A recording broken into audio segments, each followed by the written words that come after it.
কোথায় পোশাক কোথায়, আরে পাগড়ি কোথায় পোশাক কোথায়, লাঠি কোথায় হাতে, কেমন করে চোরকে তুমি ধরবে হাতে নাতে। ও দারোয়ান দারোয়ান ও দারোয়ান, ও দারোয়ান দারোয়ান ও দারোয়ান। ওয়েলকাম টু টক ঝাল মিষ্টি উইথ ইপসিতা। আর আমি ইপসিতা, এখানে নো গালাগালি নো কিস্তি, অনলি মস্তি। তো আজকের ভিডিওর ইন্ট্রোডাকশনে যে গানটা গাইলাম, এই গানটা আমার তো নস্টালজিয়া, কারণ অনেক ছোট ছিলাম তখন এই সিনেমাটা বেরিয়েছিল, অহংকার।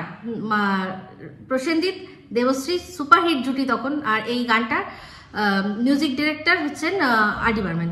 তো দারুণ, যেরকম সিনেমাটা ছিল তেমনি এই গানটা। এই সিনেমার অনেকগুলো গানই ভালো, তো হঠাৎ মনে পড়লো বলে অনেকগুলো কথা বললাম। তো বাট এই গানটা গাইলাম কেন?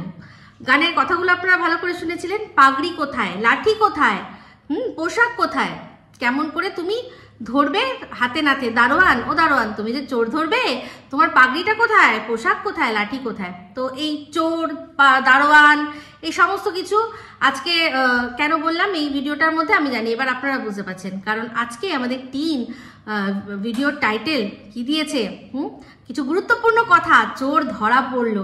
তো সেই চোর, যেখানে চোরের প্রসঙ্গ আসবে তখন চোরকে ধরার জন্য দারোয়ানের প্রসঙ্গ আসবেই।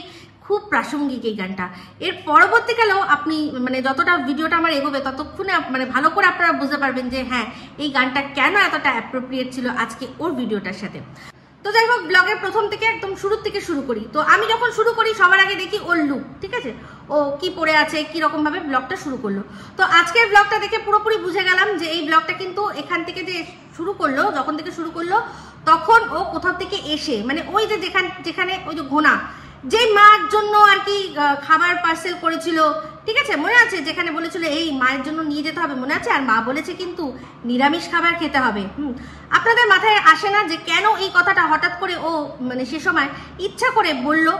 এমনি ক্যামেরায় বলে ফেলেছে, পরবর্তীকালে এডিটও তো করে দিতে পারতো, কিন্তু দেয়নি, কারণ ইচ্ছা করে এটা শোনানো। কারণ এই যে কিছুদিন আগের থেকে একটা কথা শোনা হচ্ছে যে ওদের ওখানে বিশাল অশান্তি হয়েছে, ওর যে আর কি এখন অবৈধ শাশুড়ি, সে ওকে মারতে মারতে বার করেছে, এইগুলো যে সম্পূর্ণ মিথ্যে কথা সেটাকেই বোঝানোর জন্য বলছে না আমাদের মধ্যে সমস্ত সম্পর্ক ঠিক আছে, আমরা তো মানে ছোট লোক ফ্যামিলি, এরকম চিৎকার করে করেই কথা বলি, আমাদের চিৎকারটাকে তোমরা ঝগড়া ভেবে নিয়েছো। কারণ আশাপাশি যারা আছে তারা তো পুরোপুরি যখন ঝগড়া হয় কারোর বাড়িতে একেবারে টো ওয়ার্ড কিন্তু শোনা যায় না, দেখবেন, কারণ ঝগড়াতে মানুষের কথা একটু উত্তেজিত অবস্থায় কথা যেরকম হয় সেটাতে বোঝা যায় না, কিন্তু এরা তো কথা বলেই ঝগড়ার মতো করে।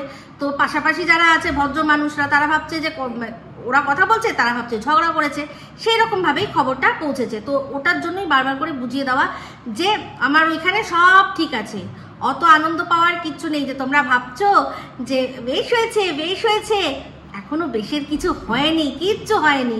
আমরা খুব ভালো করে বুঝি, যারা বোঝার খুব ভালো করে বুঝি, যারা আর কি 1 লক্ষ টাকা মান্থলি ইনকাম দেখেই যাদের চোখ ধাটিয়ে গেছে, সেই জন্য একটা বাচ্চার মা তাকে মানে একদম কোলে তুলে রাখছে, এরকম একটা ভাব দেখাচ্ছে, আর কি তো আমরা তাদের মেন্টালিটি কি বুঝে গেছি। ওই সরকারের বাবা এসে হাতটা ধরেছিল, বুঝতে পেরেছি, সেখানে বাবা এসে হাতটা ধরে ছেলেকে বলেছে নে নিয়ে এসছি, চল শুরু কর তোর খেল। তুই অবশ্য ও তো খেল করেই রেখেছিল। তো যাই হোক, আজকের লুকটা পুরোপুরি দেখে বুঝে গেলাম যে কোথা থেকে এসছে। কেন দেখুন, কারণ চুলটা যখন দেখলাম তখন দেখলাম এই জায়গায় ওই একটা হোস্টেল ক্লিপ, তারপর হোস্টেল ক্লিপের পরে ওই সেই পিঙ্ক কালারের গার্ডার দিয়ে চুল বাঁধা। তাহলে চিন্তা করে দেখুন, এরকম হোস্টেল ক্লিপ লাগিয়ে কেউ কখনো নিশ্চয়ই ঘুমায় না। আর ওর যা মুখের অবস্থা, তাই বোঝা যাচ্ছিল যে চুল ভালো করে পরিপাটি হয়ে তারপর ক্যামেরা অন করে, এরকমও নয়। কারণ যদি সত্যি চুল এক্ষুনি পরিপাটি করা হতো তাহলে সামনে চুলটা এরকম কুচকানো আর পিছনে হোস্টেল ক্লিপ লাগানো, এটা হতো না, ঠিক আছে। তো এটা এক জায়গা থেকে এসে ব্লগটা শুরু করা হয়েছে, ঠিক আছে। পাশের বাড়ি থেকে খাবার দিয়ে গেছে, পিঠে দিয়ে গেছে, আর তারপরে দেখালো যে ওর মা রান্না করছে না, কি হচ্ছে ব্রেকফাস্টে করতে গেছিল মানে এগ রোল, কিন্তু সেটা ঠিকমতো করতে পারেনি। আসলে উনি শুধুমাত্র সূর্য প্রণামটাই করতে পারে, বাদ বাকি আর কিচ্ছু করতে পারে না। ডিমটা কড়াইয়ের মধ্যে ফাটিয়ে তার মধ্যে ঠিক কোন সময়টা ডিমটার মধ্যে রুটি বা পরোটাটা দিলে সুন্দর করে ধরে নেবে ডিমটা আর রুটিটা দুটো মিলেমিশে হয়ে যাবে, সেটা উনি বুঝতে পারে না। উনি শুধুমাত্র প্রণাম কীভাবে করতে হবে, কতটা দূরে স্পিডে গেলে, কতটা স্পিডে গেলে, কোন কোনায়, কোন খাঁচায়, কোন চিপায় চাপায় ঢুকলে ঠিক প্রণামটা হবে, ওটা উনি জানেন। সেই জন্য ডিমটা একটু বেশি ভেজে তারপর রুটিটা দিয়েছে, ডিমের সাথে রুটি আর আটকায়নি, আলগা হয়ে গেছে। হ্যাঁ, যেরকম এখন সূর্য প্রণাম আর হচ্ছে না, আলগা হয়ে গেছে, ওরকম আলগা হয়ে গেছে, বুঝতে পেরেছেন তো? তো এই হচ্ছে ব্যাপার। সেখানে বললো ডিম ভুজিয়ার সাথে রুটি। যারা ডিম ভুজিয়ার সাথে রুটি করে, ডিমটাকে আলাদা সম্পূর্ণ ভুজিয়া করে আর রুটিটাকে আলাদা করে, ভাই মানে একটা তো লিহাজ রাখুক, মানুষের মানে মেকআপ দেওয়া, গ্যাটিস দেওয়ার মধ্যেও একটা ব্যাপার থাকে। সবাইকে ভাবে কপালে সি লেখা আছে। তো যাই হোক, যারা বোঝার তারা ঠিক বুঝবে। তো ব্রেকফাস্ট কি হবে দেখানোর পরেই দেখালো কি যে রান্না হবে, যে দুপুরবেলার রান্না, তার জন্য পেঁয়াজ কাটা হয়েছে, তারপর লঙ্কা ছাড়ানো হয়েছে, রসুন আছে, আদা আছে। তো তার মধ্যেই দেখালো যে ওর আমাদের লাইফা একদম মেজাজে বসে আছে এরকম করে, আর তার সামনে আছে ওই সবজিওয়ালির বউ, মনে হয় সবজিওয়ালির বউয়ের সাথে মানে মেজাজে গরম করছে, বেশ সুন্দর করে গল্প করছে। সেই তার মধ্যেই আমাদের টিম ক্যামেরা অন করে দাদাকে মানে ডাকছে, ও দাদা কি রান্না হবে, ও দাদা। তো প্রথমে তো পাত্তাই দিচ্ছিল না, তারপর ওর মা খোঁচা দিল, এই করছিসটা কি, অন ক্যামেরা এরকম ভাবে আমার মেয়েকে অপমান করছিস, জানিস না ওরকম এসে গিলছিস তুই, চাপা এদিকে। তো ওরকম করে যখন তাকালো, তাকে বললো আজকে তোর বাবা চিবি। যখন এই উত্তরটা দিয়েছে, দেখবেন পাশেই কিন্তু মানে পেছনেই আউশক্তি এরকম করে ভুরু কুচকে বসেছিল, এরকম করে যেই বলেছে অমনি এরকম করে কি আমারটা ধরে টানাটানি। তো তারপর আবার লাইফা ভালো করে বুঝিয়ে বলেছে, আরে এই বাবা না রে, তোর ওই যে ওই বাবা ঘোনা বাবা যে হাতটা ধরেছিল, বুঝলি, সেই বাবার চিবি রান্না হবে আজকে। তো এই এত কথোপকথন, এত সুন্দর কথোপকথন, টিন এই কথোপকথনের ভার নিতে পারেনি বলে ওটা কেটে এডিট করে দিয়েছে। ভেরি ব্যাড টিন, এটা আমাদের দেখানো উচিত ছিল, বাট আমি তো আছি না, বেশি ভালো করে বুঝিয়ে দেবো ওদের কথার অন্তর্নিহিত মানে। আজকে শুধু দেখতে থাকুন। তো এরপর ভিডিওর মধ্যে সেই অংশটা আসলো যার জন্য জলের মতো আমার কাছে পরিষ্কার হয়ে গেল যে এই ভিডিওটা করার উদ্দেশ্যটা কি। Actually brand promotion. তো সেখানে কি না, কোন এক জ্যোতিষী ত্বক সেই অ্যাপের ও প্রমোশন করছে। ওর কি হচ্ছে আমি জানি না, বাট সত্যি ওই জ্যোতিষী অ্যাপের উচিত একটা ভালো দেখে জ্যোতিষীর সাথে কনসাল্ট করা, কারণ আমার মনে হয় তাদের গ্রহস্ফের শুরু হয়ে গেছে। না হলে একে দিয়ে কেউ ব্র্যান্ড প্রমোশন করায়? হ্যাঁ, একে দিয়ে কেউ ব্র্যান্ড প্রমোশন করায়? তো যাই হোক, সেখানে বলছে যে তোমরা তো সবাই জানো, তোমরা অনেকদিন ধরেই দেখছো যে আমাদের তো কীরকম যাচ্ছে দিনগুলো, আমরা ভীষণ সমস্যায় পড়েছি, তার মধ্যে মেনলি হচ্ছে আর্থিক সমস্যা, প্রচণ্ড আর্থিক সমস্যায় পড়েছি। হ্যাঁ, তোমার বাপ গিয়ে একজনের বাড়িতে, যে কিনা তোমার এখনো লিগালি হাজবেন্ড, তার ওপর কলসির কানা ছুঁড়ে মারবার জন্য যাবে। তুমি ওখানে গিয়ে আমি এখানেই থাকবো, তুমি যাকে আমি এখানেই থাকবো আর ওর সাথে গল্প করব, বুক বাজিয়ে বলবে, এইসবগুলো করবে, নোরা হাতে করে বেরিয়ে আসবে, তার উপর 498A মিথ্যে মামলা করবে। তো তোমার আর্থিক অসঙ্গতি হবে না তো কার হবে? আমি তো আগেই বলেছিলাম, ডলারে কামাবি আর রুপিজে উকিলের খরচা তুই তুলবি, তো সব টাকা উকিলে খাবে, এইটাই হবে। দেখ, এইটাই কেন বলতো, 498A যারা মিথ্যে মামলা করে, মিথ্যে তো আপনারা এতক্ষণে বুঝে গেছেন। আমি অনেক দিন আগে বুঝে গেছি, যখন দেখেছিলাম ফার্স্ট হিয়ারিংয়েই ওরা বেল পেয়ে গেছে, কোনো কথা নাই, যেই দেখিয়ে দিয়েছে স্বীকারোক্তি যে হ্যাঁ আমি একেই ভালোবাসি। তো সেই এই যে তখনই বুঝে গেছে যে পরকীয়ার মামলা এ অন্য একজনকে ভালোবাসে বলে একটা নিরীহ ফ্যামিলিকে ফাঁসাচ্ছে। আইনের দেবীর চোখে পট্টি থাকতে পারে, বাট বিচারকের দু চোখ দু কান সমস্ত খোলা। আর যারা উকিল থাকেন তারা তো আরো সুন্দর করে বোঝাতে তাদের সক্ষম হয়। তো তোর স্বীকারোক্তিটাই যথেষ্ট ছিল, তোদের মিথ্যে যে মামলা ওদের ফাঁসিয়েছিস তার জন্য। আমাদের দেশে লক্ষ লক্ষ সমস্ত কেস ঝুলে পড়ে আছে, পেন্ডিং পড়ে আছে। দেশে হাজার হাজার জেলে হাজার লক্ষাধিক কয়েদিরা বসে রয়েছে। অনেক তাদের মধ্যে আছে যারা কিনা মানে আদৌ তারা কোনো ভুল করেছে, অন্যায় করেছে কিনা এখনো সেটার বিচার হয়নি, তার মধ্যেই তাদের আধা জীবন কেটে গেছে। বুড়ো বয়সে জানা যাচ্ছে সমস্ত দেখে যে সে তাকে বেকসুর খালাস করা হচ্ছে, তার সারাটা জীবন জেলের মধ্যে পচিয়ে। তাহলে জানিস এইসবের জন্য এখন আইন এত কড়া কেন করা হয়েছে? যেরকম প্রচুর তোর মতো অশুভ মেয়েরা তারা নিজেদের নোংরামিটাকে চরিতার্থ করার জন্য বিভিন্ন মানে শ্বশুরবাড়ি, নিরীহ শ্বশুরবাড়ির লোকগুলোর নামে মিথ্যে মিথ্যে 498A মামলা করেছে। আগে নিয়ম ছিল যে এই মামলায় যদি একটা জাস্ট বলবে যে বধূ, সে একবার বলবে যে আমি নির্যাতিত, কিচ্ছু দেখা হবে না, কিচ্ছু দেখা হবে না, আগে অ্যারেস্ট হবে, আগে অ্যারেস্ট হবে, পরবর্তীকালে দেখা যাবে। তো প্রথম 3 মাস তো বেলই হতো না, প্রথম 3 মাস আগে বেল হতো না, বেল পাওয়া যেত না, সেই 3 মাস জেলে থাকতে হতো, বুঝলি? আর তারপর যখন দেখা গেছে যে 100টা কেসের মধ্যে শুধুমাত্র 33টা কেস হচ্ছে গিয়ে আসল, মানে পার্সেন্টেজটা বললাম, মাত্র 33% কেস হচ্ছে রিয়েল, বাদ বাকি সব ফেক কেস। এই সেই ফেক গুলোকে বন্ধ করার জন্য কড়া শাস্তি বিধান হতে চলেছে। যেভাবে আইন মানে আদালতের সময় তোরা নষ্ট করেছিস, তোদের এই যে সময়টুকু আদালত তোদের সময় দিয়েছে, সেইটা যদি অন্য জেনুইন কেসে দিত, একটা মানুষের হয়তো আজকে সুরাহা হতো, বাট তোরা সেই কেস নষ্ট করেছিস। তুই সহ তোর মানে যা উকিলও আছে, সেও যদি না জেনে করেছে, তার বিরুদ্ধেও করা উচিত, বুঝলি? আজকে মিথ্যে মিথ্যে ফালতু 498 কেস মামলা দিয়ে বলছে তোমরা তো জানো আমাদের কত আমরা আর্থিক দিক দিয়ে অসুবিধা আছে। কিসের আছিস আর্থিক দিক দিয়ে অসুবিধা রে? যার কাছে 2 টাকা ছিল না, সে এখন 2 লক্ষ টাকার ফোন নিয়ে ঘুরছে। হ্যাঁ, তোর কিসের আর্থিক অসঙ্গতি? যার কাছে টাকা থাকে না, সে কি করে গাড়ি দেখতে যায়? যে গাড়ি কিনবো বলে 5 লাখ 6 লাখ 8 লাখ যতই তুই সেকেন্ড হ্যান্ড গাড়ি কিনিস না কেন, তুই যেরকম বড় সাইজের ক্যাপাসিটিওয়ালা গাড়ি খুঁজছিলি, সেগুলো 5 লাখের নিচে তো হবেই না। খুব কম বললাম আমি, 5 লাখ মিনিমাম বললাম, মিনিমাম।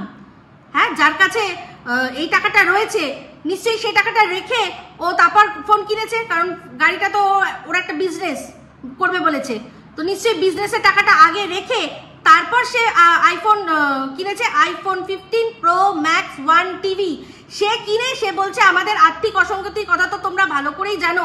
এই 4 মাসে তোর কি আর্থিক অসঙ্গতি রে? কি আর্থিক অসঙ্গতি? তোর যার কাছে 2 টাকা ছিল না, সে বলছে আমি কত টাকা ইনকাম করেছি। এই যে জ্যোতিষী টক আছে না, সেই জ্যোতিষী টকের দিন ঘুরে গেছে, বলে দিচ্ছি শোন। যে কজন ওদের মানে ব্যবহার করতো না, তারাও আনইনস্টল করে দেবে। অসভ্য মেয়ে মানুষ, লজ্জা করে না? নিজের শরীরের জ্বালা খিদে মিটাবি বলে বেরিয়ে এসছিস, সেখানে একজন মহিলা, ওর এক্স শাশুড়ি, যে কিনা সারাদিন দেখি খেটে খেটে মানুষটা শেষ হয়ে যাচ্ছে, তার সম্পর্কে বলছে সে নাকি পরকিয়া করেছে। দেখাতে পেরেছিস? তুই কোনো প্রমাণ দিতে পারবি? আমি যদি সন্দীপ হতাম না, তোকে আমি যে কি হাল করতাম রে তুই জানিস না। তুই বেঁচে গেছিস যে আমি সন্দীপ নয়, তাহলে তোর যে কি হাল করাতাম। তোর ওই ঠ্যাবড়া বড়ি নাক মায়ের পায়ের তলায় নিয়ে এসে রোগড়ে দিতাম ভালো করে, আগে দিতাম, তারপর বলতাম, তারপর তুই নিষ্কৃতি মুক্তি পাবি, নাহলে সারা জীবন তুই তোর এই ভালোবাসা সমস্ত অবৈধই থাকবে। তোদের যে আসছে তাকে লোকে দেখে বলবে যে ওই যে ফাটামালের বাচ্চা যাচ্ছে, দেখো অবৈধ বাচ্চা যাচ্ছে, বুঝলি? তো যাই হোক, এতক্ষণ যা বললাম সেগুলো কি বললাম? যদি আমি সন্দীপ হতাম তো, তাই তো? যদি আমি সন্দীপ হতাম, বাট আমি তো সন্দীপ নই। আমি কে? মানে আমি তো সন্দীপ নই, তাহলে এই কথাগুলো কি হলো? এগুলো সব থুড়ি বুড়ি। যদি সন্দীপ হতাম, যদি ওকে। তো চলুন আরো একটুখানি দেখি আমাদের এই যে আর্থিক অসঙ্গতিওয়ালা গামলা, সে কতটা আর্থিক কষ্টে ছিল, আমরা তো কেউ দেখিনি না। একটুখানি চলুন রিক্যাপ করি, তাই না? এই যে আর্থিক এত অসঙ্গতি, যে কিনা বারবার সবসময় রিলায়েন্সে গিয়ে শপিং করে, হ্যাঁ, হাজার টাকা রিলায়েন্সে গিয়ে শপিং করছে, দিয়ে বলছে আমার না ভীষণ আর্থিক অসঙ্গতি, জানো তো, ভীষণ। বিশ্বাস করো, মানে আমি যে ফ্লাইট ধরে গিয়ে দুবাইতে শপিং করতে পারিনি, সেই জন্য আমার ভীষণ আর্থিক অসঙ্গতি চলছে, তো তাই জন্য একটুখানি গিয়ে ওই রিলায়েন্স থেকে একটুখানি শপিং করে নিয়ে এসেছি, তাই না? তো নাহলে আর কি, হয়তো চাল কিনতে গেলে আমি একদম গাড়ি করে বর্ধমানে যেতাম, গম কিনতে গেলে, আটা কিনতে গেলে সোজা ফ্লাইটে করে যেতাম, গিয়ে পাঞ্জাব থেকে নিয়ে আসতাম। এইরকম আমার আর্থিক সংগতি নেই, তো তাই জন্য করতে পারছি না, বুঝতে পেরেছো তোমরা? তারপরে এই যে সোনা হোটেল মোটেল, এই যে এইসব আমি দেখো 5 স্টার হোটেল কোথায়, আমি JW ম্যারিয়েট, আমি হায়াতে খেতাম, তারপর সোনার বাংলা, এইসব জায়গায়, তাজ বেঙ্গল এইসবে খেতাম, সেখানে আমাকে এখন সোনা হোটেলকে দিয়ে কাজ চালাতে হচ্ছে। এই যে হইচই এইসবগুলো, মানে বুঝতে পারছো আমি কতটা আর্থিক অসঙ্গতিতে রয়েছি, সেই জন্য না হলে আমি কিন্তু 5 স্টারেই যেতাম। আশা করি বোঝাতে পেরেছি। আমার আর্থিক অসঙ্গতি যদি তোমরা এখনো না বোঝো তাহলে কি করবে বলো? আমি কোথায় যাব বলো? আমার যদি আর্থিক অসঙ্গতি না থাকতো তাহলে আমি সোজা ফ্লাইটে করে যেতাম, মুম্বাইতে গিয়ে শপিং করতাম। আমার যদি ঘাগরা লেহেঙ্গা কেনার হতো, শাড়ি কেনার হতো, সোজা গুজরাটে চলে যেতাম, আহমেদাবাদে চলে যেতাম, ওখানে গিয়ে ওখান থেকে গিয়ে কেনাকাটা করে নিয়ে আসতাম না? যদি আমার আর্থিক অসঙ্গতি সব মানে ঠিক থাকতো, দরকার পড়লে আমি অ্যাটলিস্ট কিছু না হোক আমি তো দিল্লিতে যেতাম, দিল্লিতে গিয়ে ওখানে যে কত কি সুন্দর ফ্লাইটে করে যেতাম, কত সস্তায় সস্তায় সরোজিনী নগর ফাগর কত যে নাম শুনি, সেসব জায়গায় যেতাম, সেসব জায়গায় গিয়ে শপিং করতাম। কিন্তু আমার তো আর্থিক অসঙ্গতি না, সেই জন্য কিছু করার নেই। আমার এই যে মায়ের যে ইয়ে আসে আর কি, ওই যে সাইকেলে করে যে আসে না, রডে বসিয়ে বেল বাজায় যে, মানে ওই রডের একটা পুটলি মতো থাকে, পুটলিটা রডের মধ্যে বসিয়ে রেখে বেল বাজিয়ে ডাকে না, ও বৌদি ও বৌদি ও বৌদি, আর নাইটি পরে চলে আসে লা লা লা লা লা, আমার বাসে আসে লা লা লা লা লা লা লা লা লা লা। বাহ, কি সুন্দর সুন্দর জিনিস গো তোমার। আর সেটা দিয়ে যখন আমি আবার একবার বলে ফেলেছিলাম, ও কাকু তোমার জিনিসটা ভালো না, সঙ্গে সঙ্গে মা ফোর্স করেছে, তোমারই জিনিসটা ভালো না, সেই জন্যই তবে ঠিক মতো ফিট হয় না, মানে আর কি তোমার শরীরটা ভালো মানে মোটা, সেই জন্য কাকুর জামা কাপড়টা ফিট হচ্ছে না তোমার, আমার তো দিব্যি ফিট হয়, বুঝলেন? তো যাই হোক, আমাদের 3 দেবীর হাস্যকর কথাগুলো শুনলাম। যখন ব্র্যান্ড প্রমোশন করছে তখন বলছে মানুষ কি চায়, একটা সুখী জীবন, তাই না? তো এই সুখী জীবনটাই তো এত বছর ধরে ওকে আমরা 5-5টা বছর ধরে দেখেছি যে ও সুখী আছে, ওই বলেছে। আমরা কিন্তু কেউ জোর করে ওর কাঁধে বন্দুক রাখিনি যে বল তুই সুখী আছিস না দুঃখী আছিস। ওই কিন্তু আমাদেরকে বারবার করে বুঝিয়েছে ওর শ্বশুর কত ভালো, ওর শাশুড়ি কত ভালো, ওর হাজব্যান্ড কত ভালো, সমস্তটা আমাদেরকে বোঝাতো 5-5টা বছর ধরে। এখন বলছে যে সেটা সুখী গৃহকোণ ছিলই না, ও সুখী গৃহকোণ চায়। তো সেখানে তারপর বলছে ওর মানে নাটকীয়তা কিছু চায় না, নাটকীয়তা চায় না। ওদের ভিডিওগুলো দেখবেন, ও মানে এক একটা এমন এমন জিনিস, মানে ওদের লাইফে নাটকীয় ছাড়া আর কিছুই নেই। কথাবার্তা বলেও নাটকের মতো করে, মানে সেই হাঁক ডাক দিয়ে কথাবার্তা সমস্ত কিছুই নাটক। তো যাই হোক, প্রথম শুনলাম যে ওর হাত দেখানোতে ওর দাদা ভাইয়ের আর কি জবের সুরাহা হয়তো হবে, এরকম যে আমার দাদা ভাইয়ের কাজ নেই, সমস্ত কিছু আর কি ও হাত দেখালে ও দাদা ভাইয়ের জীবনেও আর কি এফেক্ট পড়বে। তো সেখানে বললো যে প্রথম ওর মা বলেছে যে এই একটা অ্যাপ আছে, সেই অ্যাপে তুই একটুখানি দেখ, হ্যাঁ, কি করে আর কি লাইফটাকে শুধরানো যায়, মানে আশিটা পাচ্ছে না। তো সেখানে সবার আগে অ্যাপটা ডাউনলোড করেছে, করে কি করেছে, শুধুমাত্র ওর কাছ থেকে জন্ম তারিখটা তিথিটা জানতে চেয়েছে। তো এবার একটা কথা বলি, দেখুন, আমি এখানে কোনো মানে কোনো বলছি না যে আপনারা এরকম ধরনের অ্যাপ ব্যবহার করবেন কি করবেন না। আমি আমার যা ফিলিংস সেটা আপনাদের সাথে শেয়ার করছি। আমি এটাও বলছি না যে আমি যেটা বলছি সেটা আপনাদের মানতে হবে, আমি এটা আমার থটটা বলছি, আমি একটা লজিক যেটা আমার মাথায় এসে সেটা বলছি। সেটা হচ্ছে গিয়ে কি, যখন আমরা কোনো অ্যাপ ডাউনলোড করি তখন কি লাগে, আমাদের লাগে নাম জানতে চায়, আমাদের ইমেল আইডি জানতে চায়, এই দুটো তো লাগেই লাগে, তাই তো? তো আজকের ডেটে প্রত্যেকটা মানুষ যাদের নাম আছে, যার ইমেল আইডি সমেত যদি আপনি জাস্ট গুগলে ফেলেন, তাহলে কিন্তু তার সোশ্যাল মিডিয়া প্রোফাইলে যা যা আছে সমস্ত কিছু বেরিয়ে আসবে। তো এবার চিন্তা করুন, জন্মতিথিটা দিয়েছে, জন্মতিথি অনুযায়ী কিন্তু সত্যি অনেক কিছু জানা যায়। আমি অ্যাস্ট্রোলজি মানি, আমি বলছি আমি অ্যাস্ট্রোলজি মনে প্রাণে বিশ্বাস করি। কিভাবে? কারণ হচ্ছে গিয়ে সত্যি এমন এমন গ্রহ, যেই গ্রহের ফের, যেই গ্রহ যেই স্টোনে তুষ্ট, আপনি যদি ঠিকভাবে জানতে পারেন যে আপনার ঠিক কোন গ্রহদোষটা হচ্ছে, সেই আংটি যদি আপনি ধারণ করেন তাহলে সত্যি কিন্তু কাজ হয়। কিন্তু দুঃখের বিষয়, আমাদের এখানে বেশিরভাগ ক্ষেত্রেই দেখা যায় যে যারা এইগুলো প্র্যাকটিস করছে তারা আদৌ সেরকমভাবে অধ্যয়নই করেননি, জাস্ট তারা যাদের মানে মনোমতো করে যা হোক একটা কিছু জাস্ট তুক্কা লাগিয়ে যায়। অনেক ক্ষেত্রেও তুক্কা লেগে যায়, অনেকের ক্ষেত্রে লাগে না। আমি নিজের চোখে দেখেছি সত্যি অ্যাস্ট্রোলজি কাজ করে। আজকে একটা উপমা দিই, অমিতাভ বচ্চন একদম যখন এবিসিএল পুরো ডুবে গেছিল, উনি কর্জায় ডুবে পুরো ব্যাংক্রাফ্ট হয়ে গেছিলেন, উনি একটা নীলা ধারণ করেছিলেন, এই আঙুলে পরেন দেখবেন নীলা ধারণ করেছিলেন। তারপরেই ওনার লাইফে কনবানেগা করোড়পতি আসে, আর ওনার জীবন আবারও সম্পূর্ণ চেঞ্জ হয়ে যায়। তো আমি অ্যাস্ট্রোলজি বিশ্বাস করি, ঠিক আছে, কিন্তু এর কথা আমি বিশ্বাস করি না। তো যাই হোক, এবার যখনই আপনার সোশ্যাল মিডিয়া প্রোফাইল আসবে সামনে, তখনই আপনার জীবনে কি চলছে তার কিছু না কিছু আভাস পেয়ে যাবেই, মানুষ পেয়ে যাবে।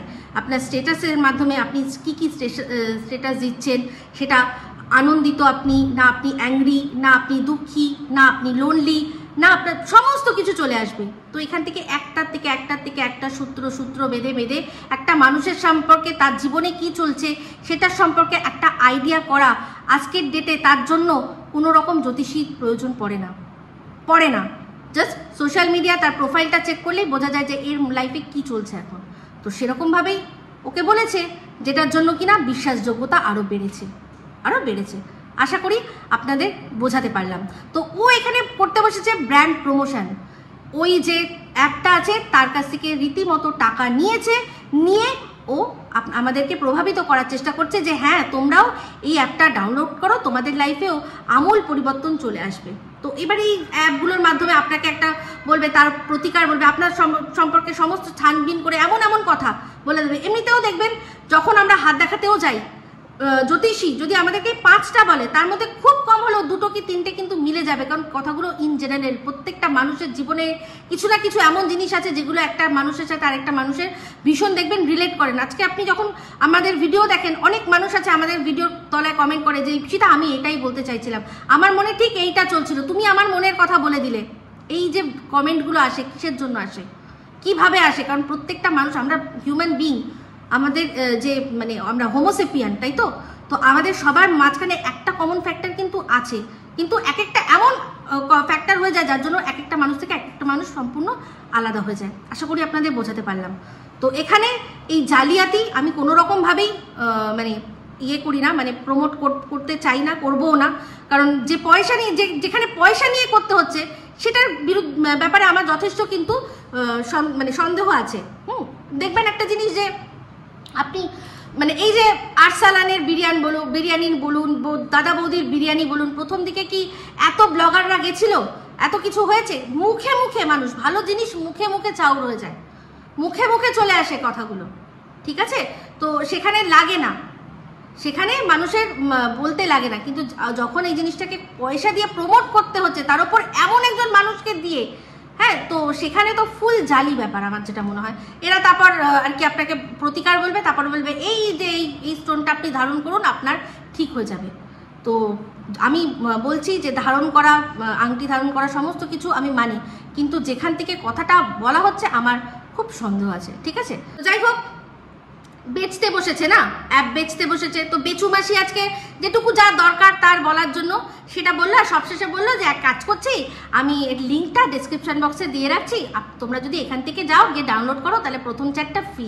তো আমি আপনাদের বলে রাখি যে এই যে অ্যাপটার কথা বলা হচ্ছে সেটা ওর লিঙ্ক লাগবে না, আপনি এমনি যাবেন, ওতে এমনি ফার্স্ট যে চ্যাটটা সেটা এমনি ফ্রি, তার জন্য কোনো ব্র্যান্ড প্রমোশনের দরকার নেই। কারণ আমি জানি আমার অনেক পরিচিত মানুষরা তারা এই ফ্রি যে অপশানটা আছে সেটা নিয়ে তাই জন্যই আমি জানি যেটা তার ওর লিঙ্ক দিয়ে গেলেই যে আপনাকে ফ্রি পাবেন এরকম কোনো ব্যাপার না। এমনিতেই এটা আপনি যদি ডাউনলোড করেন এমনিতেই আপনার একটা চ্যাট ফ্রি থাকবে।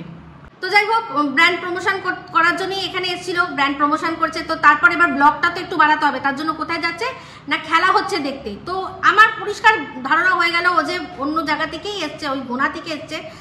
চিন্তা করে দেখুন, ডেট ছিল কেসের, সেখানে কিন্তু ফোকলা ছিল।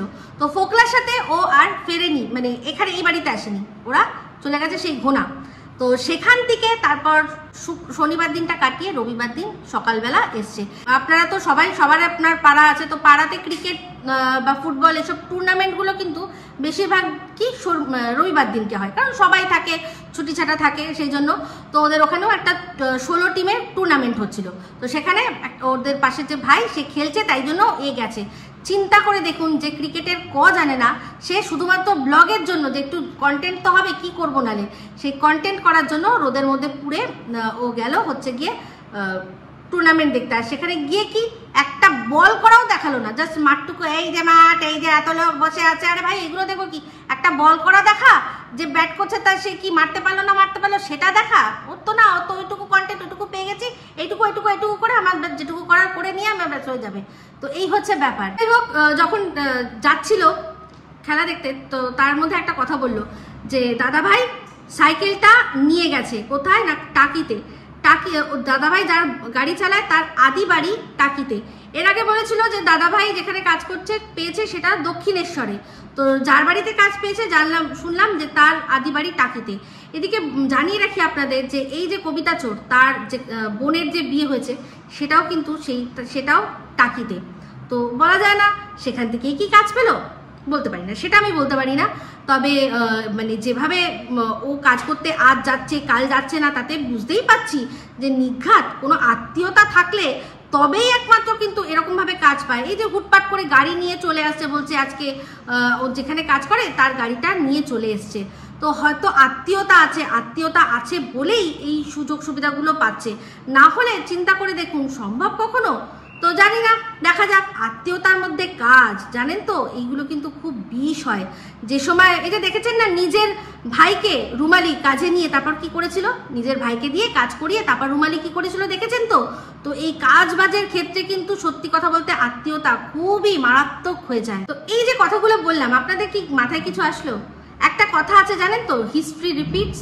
তো আজকে এই যা মনে হচ্ছে, এই যে টিন এখন তার লাইফাকে মানে যেরকম থুন আর কি সন্দীপকে করে রেখেছিল, সন্দীপ যেরকম জো জিজাজি বলেঙ্গে वो मैं करूंगा, এরকম যে একটা অবস্থায় ছিল, আজকে এই কবিতা চোরকে কি লাইফার সেরকম অবস্থায় পরিণত করতে চেয়েছে। তার মানে বুঝুন এবার কিন্তু নতুন চ্যানেলও খোলা হয়ে গেছে, কিন্তু সেটা খুলেছে কে?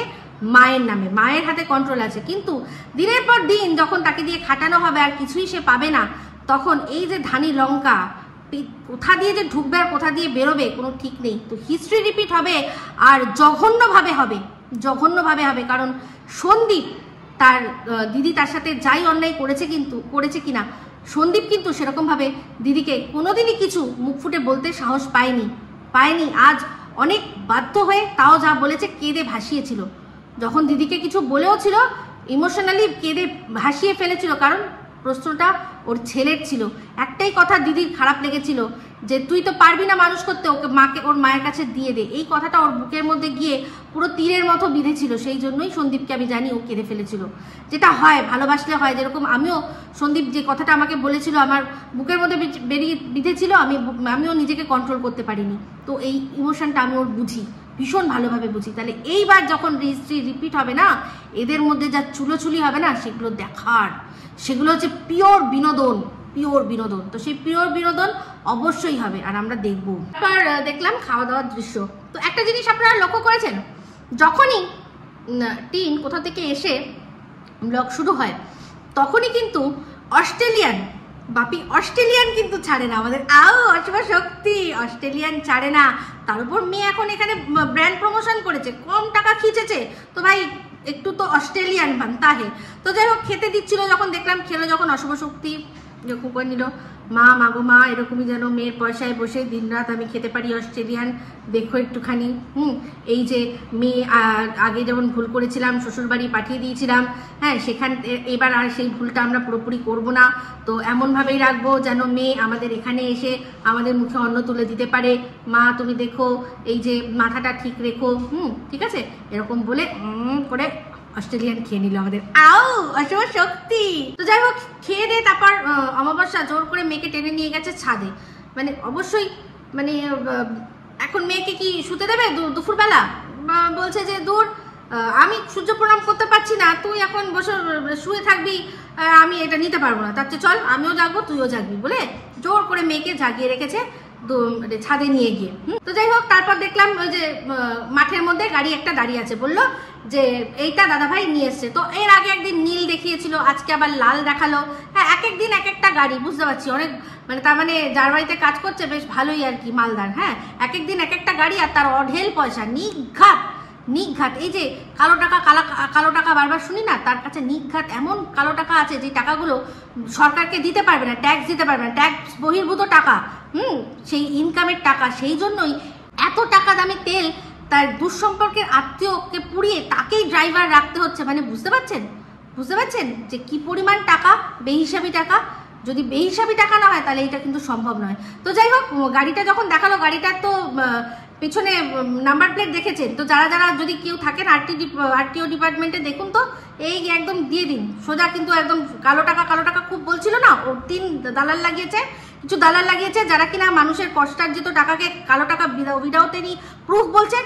আমি বলবো যদি সম্ভব হয় এইটার পিছনে লাগুন। এই গাড়ির নাম্বারটা দেখেছেন, এর মালিকের খোঁজ করুন, তার কাছে প্রচুর কালো টাকা আছে, একদম 100%। তো যাই হোক, এবার টিন দেবী হেলিয়ে দুলিয়ে আমাদের কাছে ওর যে টাইটেলটা দিয়েছিল, যেটা দিয়ে আর কি লোক টানবে, ওর তো যারা মানে দালালগুলো আছে, কন্ট্রোভার্সি কোথায় দেয়, কন্ট্রোভার্সি খুঁজে পাই না তো, আমাদের টিন মহান, ওর কন্ট্রোভার্সি লাগে না। হ্যাঁ, তো যারা এরকম করে করে বলে তাদের জন্য আর কি, যাতে বুঝতে অসুবিধা না হয় যে না না এটা কোনো কন্ট্রোভার্সি না, আমি সত্যি আমাদের সাথে হয়েছে, এটা বিশ্বাস করো চুরি হয়েছে। তো সেটাই বোঝাতে গেল যে কেন আজকে এই টাইটেলটা লিখেছে। তো বললো যে সকালবেলা ঘুম থেকে উঠে দেখি সব আছে, যা দরজা খোলা সব আছে, শুধু আমার সাইকেলটাই নেই, আমার সাইকেলটা নেই, চোরের মনে হয় আমার ঘোড়াটা পছন্দ হয়নি সেই জন্য।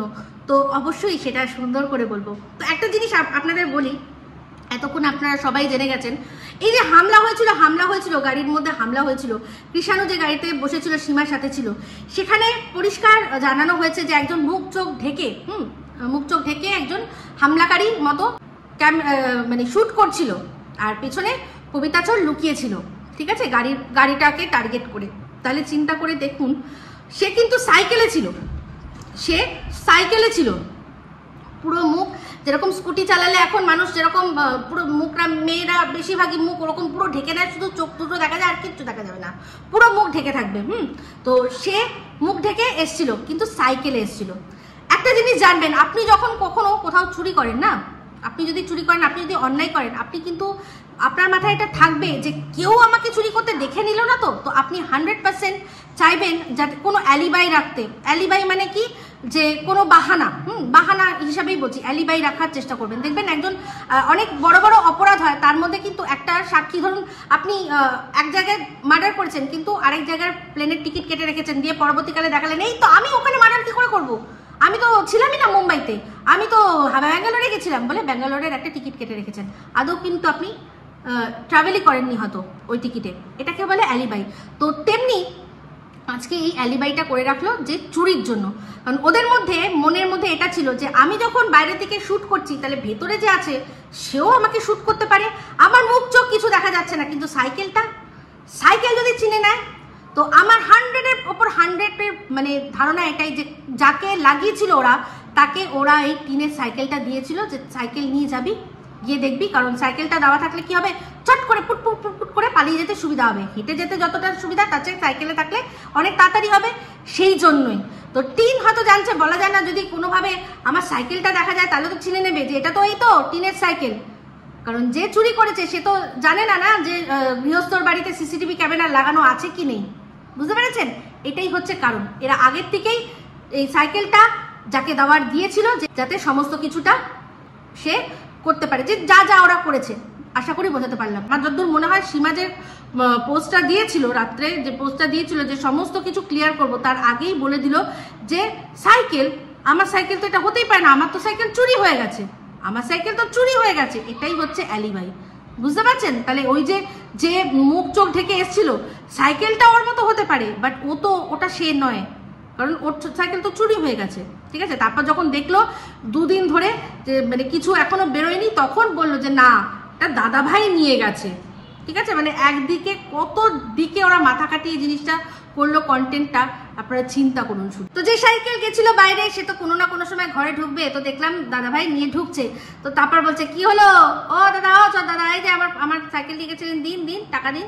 হ্যাঁ, তো সে বেরোলো, বেরিয়ে এরকম একটা জাস্ট করতে যাচ্ছিল, মানে তার চোখ মুখ দেখে এটাই বোঝা গেল, সে বলতে চাইছে যে যার জন্য করি চুরি সেই বলে চোর, তোরই তো ছবি আনতে গিয়ে, তোরই তো খবর আনতে গিয়ে তো সাইকেলটা ব্যবহার হয়েছে, ও আবার টাকা চাইছে, নে তুটা যে মুখের ওপর করেনি, আমি তো ভাবছি ভাগ্য ভালো, ওর ভাগ্য ভালো, ঠিক আছে। তো যাই হোক, সারা দুপুর যে ঘুমায়নি, তার জন্য মানে আমাদেরকে এমনভাবে বললো যে দেখো কত বড় কাজ করেছি আমি, সারা দুপুর ঘুমাইনি, পারবে তোমরা? না, আমরা কেউ পারবো না, আমরা সবাই সারা দুপুর পড়ে শুধু ঘুমাই।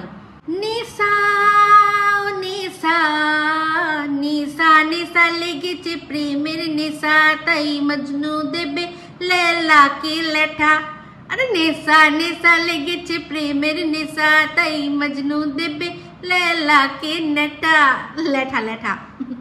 তো যাই হোক, এবার নেশা নিয়ে প্রচুর কথা বলেছে। তো এই যে নেশা, ও কিন্তু চা একসময় ছেড়ে দিয়েছিল, সম্পূর্ণ ছেড়ে দিয়েছিল।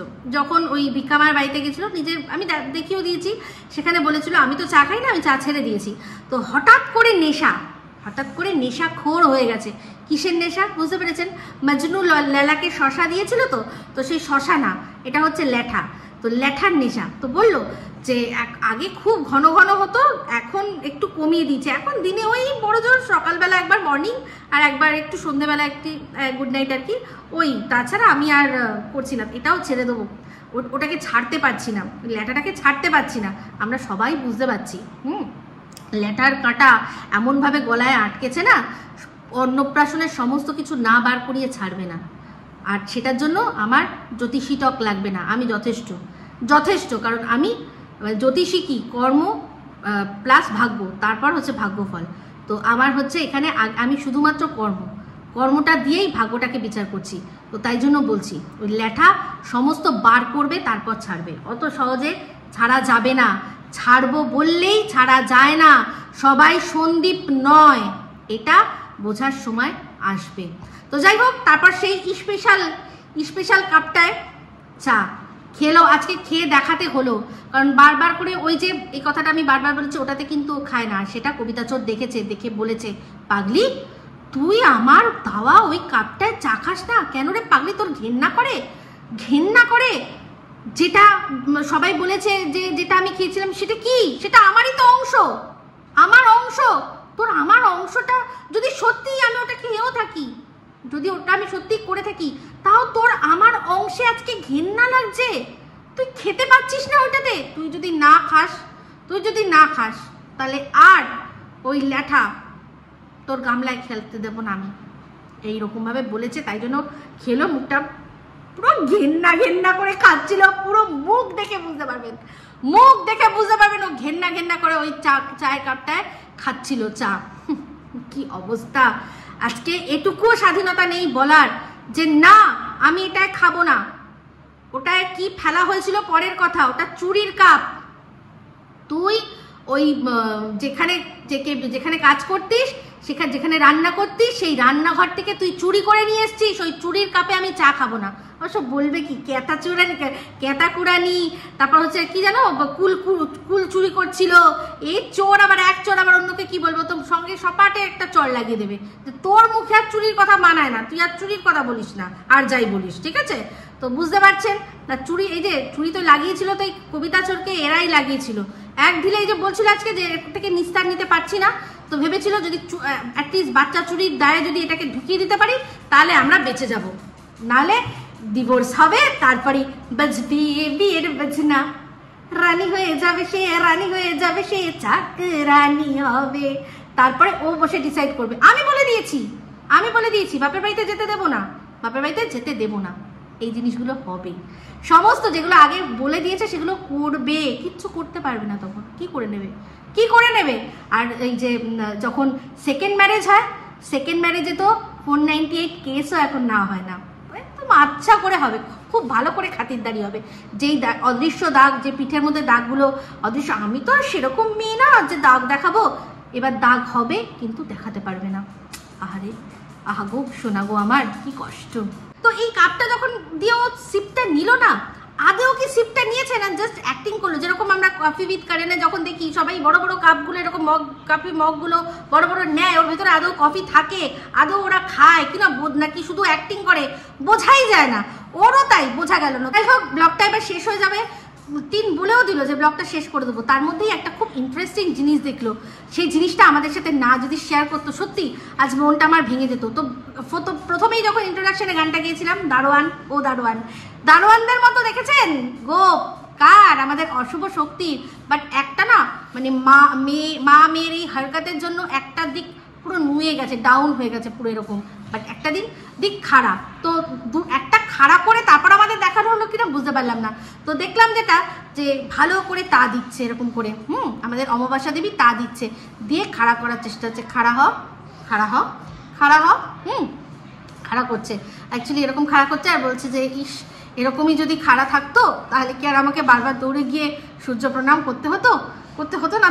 তো ভালো করে এরকম করে করছে, তারপর আবার এখানটা এরকম করে একটু আদর করে দিলাম। চেহারা যেরকম গোপ, লোকে তো দেখে বেশ ভয় পাবে। তো লাঠিও কিন্তু একটা আছে দেখলাম, যখন ওই চা করছিল তখন একটা সিনে কিন্তু হাতে লাঠি দেখা গেছে। তো লাঠিও আছে, পোশাক একটা হলেই হয়। আর পাগড়ি নয় ঝুটিয়ে যাবে। তারপর এই যেরকম খাড়া গোপ দিয়ে কিন্তু একটা দারোয়ানের চাকরি জুটিয়ে নিতেই পারে আমাদের অশুভ শক্তি। কি ঠিক বললাম তো? তো যাই হোক, ভিডিওটার মধ্যে এটুকুই বললাম, যেটুকু দেখলাম সেটুকু বললাম। অনেকটাই হয়ে গেল হয়তো। কেমন লাগলো অবশ্যই কমেন্ট করে জানাবেন। যদি ভালো লাগে তাহলে অবশ্যই লাইক শেয়ার কমেন্ট করতে ভুলবেন না। যারা চ্যানেলটা সাবস্ক্রাইব করেনি তারা সাবস্ক্রাইব করে নেবেন। সবাই ভালো থাকবেন, সুস্থ থাকবেন। আবার আছি খুব শীঘ্রই একটা নতুন ভিডিও নিয়ে। Me Ipsita signing off. Love you all.